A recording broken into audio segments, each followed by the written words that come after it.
গেছেন আপু। ও মাই গড, একটু দেখে বেঁচে আছে, বেঁচে আছে।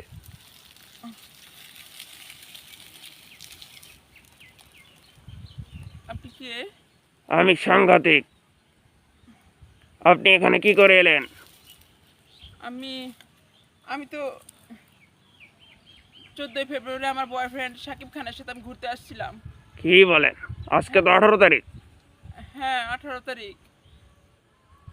তাহলে আমি কি শাকিব? সাকিবকে?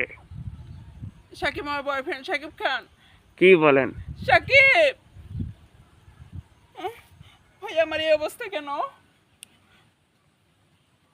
আমার এই অবস্থা কেন ভাইয়া? হায় হায়, এ কেমন ঘটনা?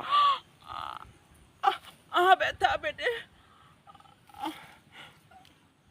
শাকিব, শাকিব, আপনি কোন সাকিবের কথা বলছেন? সুপারস্টার বাংলা চলচ্চিত্রের শাকিব খান। তাহলে বুবলিকে, ও বিশ্বাসকে? বুবলি অবিশ্বাস আমার সতীন, কিন্তু আমার এই অবস্থা কেন আজকে? সেই 14 ফেব্রুয়ারি আসছে, আজকে তো 18 তারিখ। ও 3 দিন যাবত আমি এখানে অজ্ঞান হয়ে পড়ে আছি ভাই। আহ!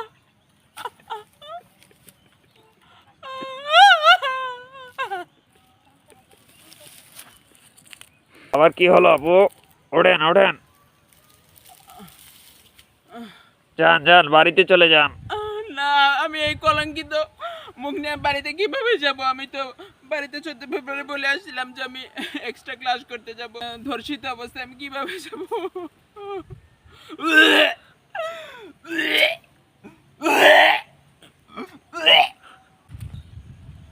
আপু আপনি কি সুস্থ আছেন? না ভাইয়া, আমি সুস্থ নাই। আমি ভাই এটার বিচার চাই। আমি এটার বিচার চাই, শাকিব খানের বিচার চাই। শাকিব খান বারবার আমাদের মতো সহজ সরল নারীদের নিয়ে এরকম ছেলে খেলা করে। এক নম্বর তো অপু বিশ্বাসের সাথে করেছে, তারপর বুবলি, এরপর আমার সাথে। ভাইয়া কি বলবো, আমি এর আগেও শাকিব খান আমার সাথে ফিজিক্যাল রিলেশন করতে চাইছি, কিন্তু আমি না করছি। না, বিয়ের আগে এসব কিছু করা যাবে না, কিন্তু সে মানে নাই। সে আমাকে এখানে নিয়ে আসছে, বলছে যে বলো 14 ফেব্রুয়ারি আমরা ঘুরতে যাব। ঘুরতে আসছে এখানে আমার ভাইয়া, মনে করেন যে কিছুক্ষণ থাকার পরে রোদ্রের তৃষ্ণায় আমার ডাব খেতে ইচ্ছা করছিল। বললাম শাকিব খান আমার জন্য একটা ডাব কিনে নিয়ে আসো। সে আমার সাথে ডাব কিনে নিয়ে আসে। সেই ডাব খাওয়ার পরে ভাইয়া আমি আর কিছু মনে রাখতে পারিনি, সব আমি ভুলে গেছি। আপনি তো প্রধান অপরাধী। বিচার চাই। আমি প্রধানমন্ত্রী শেখ হাসিনার কাছে বিচার চাই। আমার ধর্ষণের বিচার চাই। আমাকে গণধর্ষণ করা হয়েছে। এখানে শুধুমাত্র শাকিব খান আসে না, শাকিব খানের সাথে তার বন্ধু জায়েদ খানও ছিল। ছিল হিরো আলমস। তারা মনে হয় ওই শাকিব খানের বন্ধু হিসেবে আসছিল। বললো যে আমরা সব বন্ধু বান্ধব মিলে তোমাকে নিয়ে ঘুরতে যাবো। ঘুরতে আসছে শাকিব খানের সাথে, ওরাও মনে হয় কাজ করছে। কারণ আমার যে অবস্থা দেখেন ভাইয়া, কি অবস্থা করেছে আমার। আমি এটা বিচার চাই প্রধানমন্ত্রীর কাছে। আমি শাকিব খানের জেল চাই। আমি কেস করতে যাব না, আমি জীবন রাখবো না। বাড়ি ফিরে যাব কিভাবে? আমি মরতে যাব, সুইসাইড করব। না, যাবেন না, যাবেন না।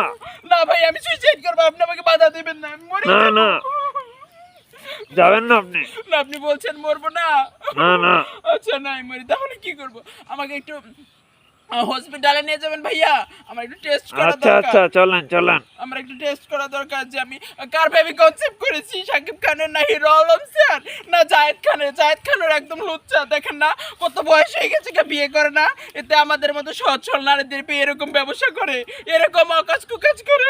আমি এটা বিচার চাই, বিচার চাই। আপনি আমার সাথে একটু সাহায্য করেন, আমাকে একটু হসপিটালে নিয়ে যান ভাইয়া। আচ্ছা, চলেন চলেন চলেন চলেন, আসেন। আর আর ভাইয়া, আর আপনি যখন ভিডিও করছেন আমার কয়টা ছবি উঠান, এগুলা পত্রিকায় পোস্ট করবেন। আমার মতো যেন আর কোনো বাংলাদেশের নারী এরকম যেন করে না, ধর্ষিত না হয়। তারা যেন কোনো ছেলেকে যেন বিশ্বাস না করে, তারা যেন বিশ্বাস না করে, যেন বাড়ি থেকে মিথ্যা কথা বলে তারা যেন সে বয়ফ্রেন্ডের সাথে ঘুরতে না আসে। ঘুরতে আসলে কিন্তু আমার মতো এরকম ধর্ষিত হবে। ছবি নেন ভাইয়া, ছবি নিয়ে বড় বড় করে পোস্ট করবেন, বলবেন যে এরকম ধর্ষিত হয়েছে। সবাই যেন সচেতন হয়, বাংলাদেশের নারীরা যেন সচেতন হয়, আমার মতো যেন বোকামি করে না। আচ্ছা আচ্ছা, আপনার বিষয়টা বিবেচনা করে দেখা যাবে। ভাইয়া একটা হসপিটাল নিয়ে যান, আমি কেস করবো শাকিব খানের নামে। আচ্ছা আচ্ছা, আপনার জন্য আমি হেলিকপ্টার পাঠিয়ে দিচ্ছি। ঠিক আছে, আসেন। আচ্ছা, যান যান।